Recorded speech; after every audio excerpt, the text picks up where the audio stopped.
I'm going to try to fix what I consider to be the single greatest problem in the country. See, there are 105 million white men in this country who pretty much look and sound like me. Problem is, 60 to 70% of them vote Republican because Republican leaders have told these men they're the victims of progressive policies. Well, I know better, so I'm going to do something about it. Our problem is twofold. Our first problem is that legacy media has failed us, constantly forcing false equivalency, normalizing and then renormalizing right-wing extremism as they drift further and further to authoritarianism. The second problem is that we watched our message get hijacked. This is the message that we used successfully for 50 years to unite working-class voters with educated voters, with marginalized people and weirdos. We watched as Republicans made it about the identities instead of the outcomes. They picked the battle for us and we took it up. So now we've spent 30 years arguing about all of the identities we want to protect, which has alienated all of the people who for whatever reason don't consider themselves to be marginalized, even if they are suffering economically, greater than ever before because the billionaire class hijacked the United States. We took up the battle for every identity when we should have fought the battle for opportunity. This is especially infuriating to me because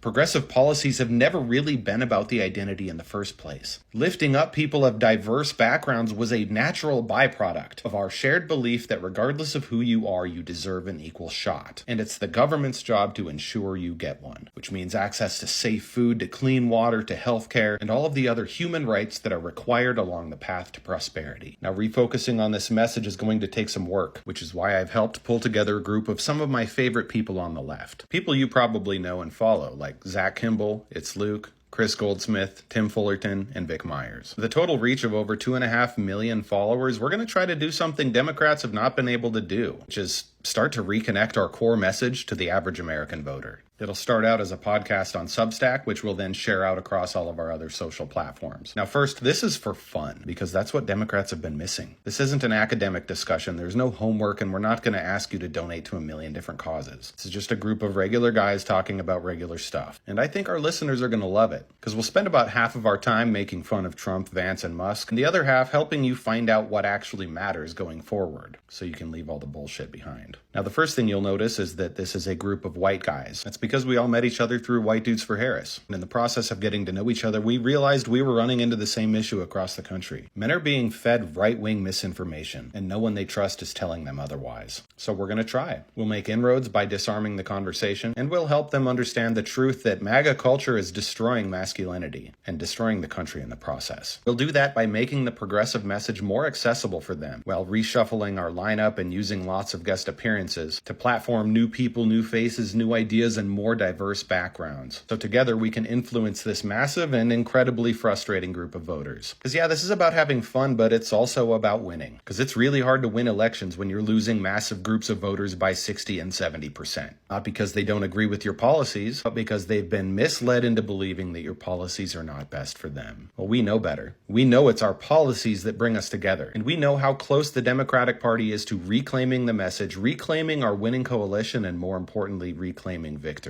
So we're going to give it a shot, and we're going to do it together. And it's coming very, very soon. Find out when at Find Out Podcast on Substack.